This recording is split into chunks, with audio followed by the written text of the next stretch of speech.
Dorothy's granddaughter. She's come to us from Vermont and is a woman of remarkable charity, sense of justice.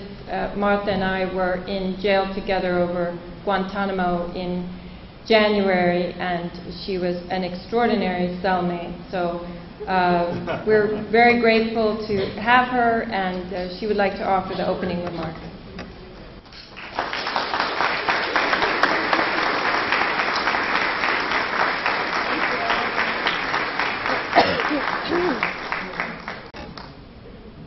Thank you. Welcome, Catholic workers. It's wonderful to see you all here and to witness the miracle of Dorothy's vision continuing to be cultivated with your efforts. Thanks a lot. Great endeavors always begin with a prayer. A co-worker of mine in Hawaii shared this pule, or prayer, with me. So we'll open with a pagan prayer. Eho mai ka ike, mai luna mai e, ina meahuna no eho, eho mai e. A rough English translation. May knowledge from above of things unknown, hidden wisdom rest upon me. The worker movement began with the first summer of the Dust Bowl, taking form in America's heartland in 1933. Today, we again see the confluence of war, ecological collapse, and famine. In times such as these, we have recently received fresh words from Dorothy through her daily writings from 1932 until 1980, the year of her passing. We thank Robert for his labor of love in putting this latest volume together. As I've been browsing through its many pages, I'm brought to tears and laughter, reflecting on familiar family history, and I marvel at how Dorothy's notes evoke a stream of people, places, and events down through the years. While reading her words, I sometimes become lost in the fierceness and mystery of her faith.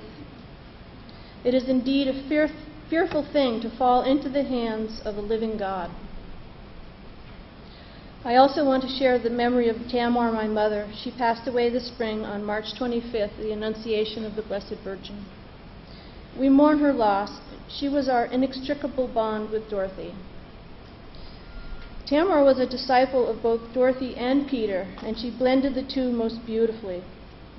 Her attachment to the land and her knowledge of plants and the seasons provided a rich milieu where love and spirituality took strong root.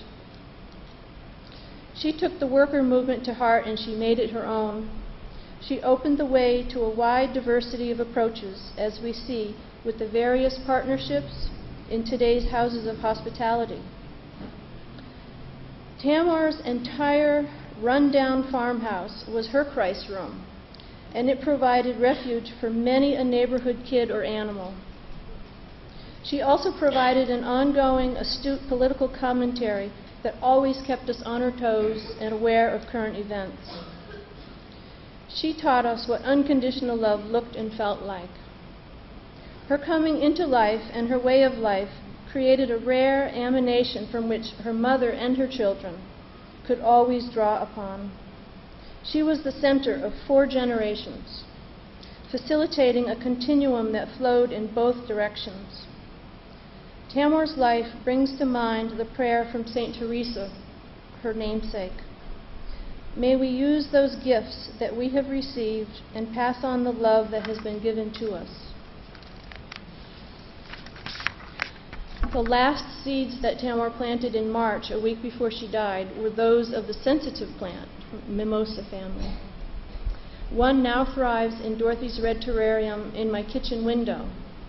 Dorothy mentioned in her journals while visiting with Tamar on Staten Island how Tamar was repeatedly planting the tiny seed of the sensitive plant. It seemed that Dorothy was wondering why she chose this particular plant. It is a very delicate and responsive plant, folding up when touched or moved and at nightfall. In my Vermont childhood, I remember the same thing, Tamar growing the sensitive plant, though they never seemed to last long. I struggled to decipher her message. Is it the ability to prevail despite such fragility. Her lessons of strength and good humor point us in a sound direction. She leaves a changed family landscape behind, but the family grows ever larger, as we see with the flourishing of the Catholic worker community, all of you. Well, the Catholic worker turns 75, and we rejoice in the success of the movement with its ideals of personalism, whose time has come. In our ongoing precarious state, God must help us, God, the infinitely good, the all-merciful. Thank you very much.